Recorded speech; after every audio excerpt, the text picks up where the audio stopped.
ne sommes pas dans les mêmes lieux, nous ne sommes pas dans la même époque et nous ne sommes pas dans les mêmes thématiques. Pourtant, il y a un point commun très fort dans ces deux livres, c'est les secrets, la mémoire, les non-dits. Exactement. Mémoire de soi, qui était mon premier roman, nous transporte dans la Drôme du XXe siècle, du début du XXe siècle, dans l'univers des éleveurs de vers à soie. Mes arrière-grands-parents drômois de Montélimar étaient éleveurs de vers à soie. Je l'ai planté dans ce décor-là parce que c'est un moment où il se passe beaucoup de choses dans la vie rurale. Et je me suis attaché à la mémoire, qui est un mot important pour moi, familiale. Pourquoi est-ce que dans une famille, soudainement, on efface quelqu'un de la photo? Pourquoi est-ce qu'on oublie un oncle, une tante, un père peut-être, dans la mémoire familiale? Pourquoi on est amené comme ça à gommer quelqu'un? C'est tout l'objet du récit de Mémoire de soi qui était mon premier roman. Et alors vous avez raison, c'est un autre univers, autre décor, autre situation avec La vie qui commence, et pourtant il y a des liens. Encore celui de la mémoire. Dans La vie qui commence, on suit la vie de Gabriel. Gabriel, il a 12 ans. C'est un garçon qui est bien dans ses pompes, bien dans sa vie, qui découvre tout ce qu'on peut découvrir à cet âge-là, et dont la vie, d'une certaine manière, s'interrompt quand un moniteur de colonie de vacances s'en prend à lui, l'agresse sexuellement. Et Gabriel, par un mécanisme de survie, va oublier, en quelque sorte, enfouir pendant 20 ans ce qui lui est arrivé. Et puis 20 ans après, ça va remonter à la surface. Et ce qui m'intéressait, avec des conséquences, etc. Et ce qui m'intéressait, c'était exactement comme dans La vie qui commence, et c'est pour ça que vous avez raison de faire le parallèle, même si les époques, les histoires n'ont rien à voir, c'est les mécanismes de mémoire. Qu'est-ce qui se joue avec notre mémoire collective, individuelle? C'est un champ d'exploration extraordinaire, je trouve.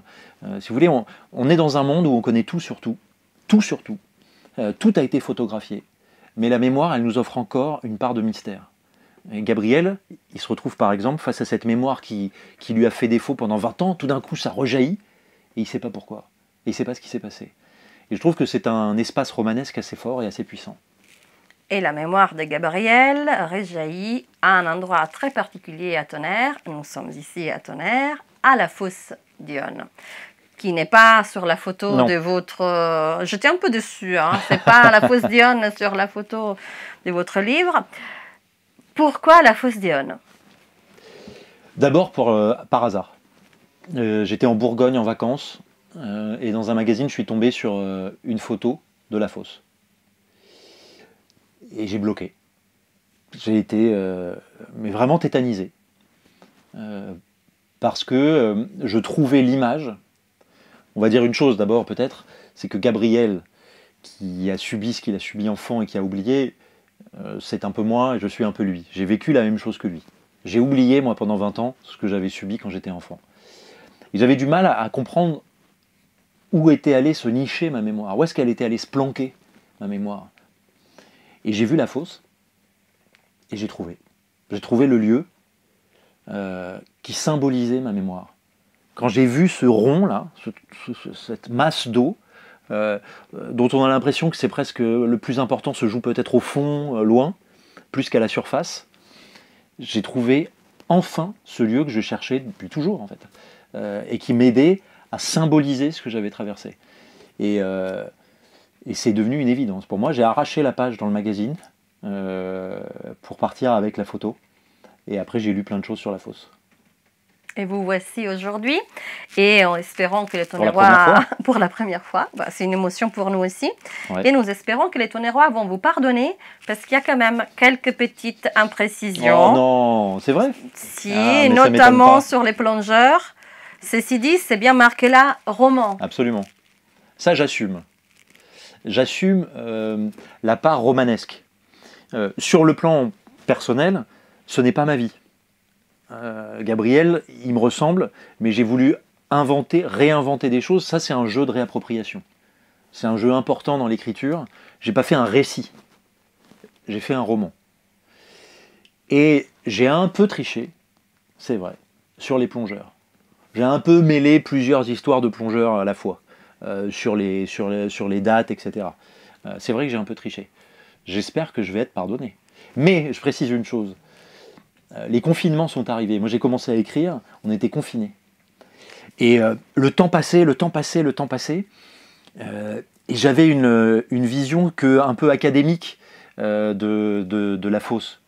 Et en même temps, je m'étais fait une image. J'avais travaillé sur des photos que j'avais collées sur mes murs, qui étaient face à moi depuis des mois. On n'avait pas pu venir, j'avais pas pu venir à Tonnerre. Et donc, quelque part, j'assume d'avoir inventé mon Tonnerre. Et à un moment, quand j'ai pu venir, j'avais pas fini le livre. Je me suis dit non, je me suis trop fait une image et une certaine idée de la ville et de sa fosse. Tant pis, j'y vais pas. Je reste sur ma construction. Et s'il y a des impairs, bon, bah désolé. Mais il y en a certains que j'assume gentiment. Faute avouée à moitié pardonnée. Merci. Il y a une autre faute. Quand je me suis fait avoir par les titres de votre premier roman, c'était Tellement doux, Mémoire de soi. Et c'est un livre extrêmement dur. Et je m'étais dit que je ne me ferais pas avoir avec votre deuxième, La vie qui commence, qui était un titre plein d'espoir. Et ayant eu le premier, je m'attendais au pire. Et en fait, étonnamment, malgré la gravité de ce qui se passe, eh bien, c'est un livre qui a une certaine douceur, espoir. C'est vraiment un peu comme La fosse. Il y a des nuances qui sont bleutées, qui sont vertes. J'avais trouvé Mémoire des soirs beaucoup plus noir, moins de respiration, moins de... Alors oui, mais c'est important que vous précisiez ça, parce que je sais que beaucoup de gens se disent « Ouh là là, moi un livre sur cette thématique, etc. » Je peux comprendre qu'on n'ait pas envie de plonger là-dedans. Mais c'est pas un livre sur les agressions sexuelles visant les enfants. C'est un livre qui cherche la réponse.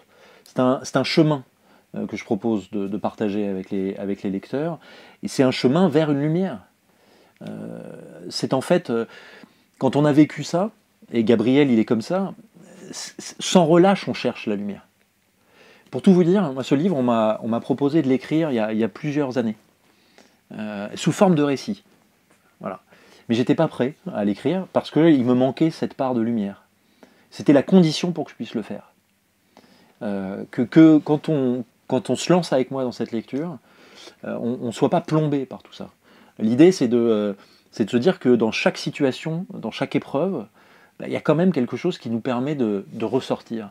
Et je le dis vraiment en toute franchise et en toute honnêteté, je crois que j'ai vraiment commencé à accéder à une forme de lumière quand j'ai trouvé la fosse.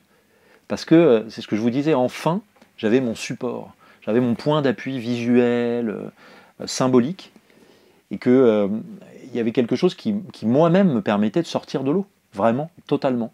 Et c'était la condition pour l'écrire ce livre. Eh ben, Adrien, merci beaucoup d'être venu. Merci à vous de votre accueil. On espère de vous retrouver pour les troisièmes. Même si vous ne parlerez pas des tonnerres, vous serez les bienvenus. C'est gentil, merci beaucoup de votre invitation.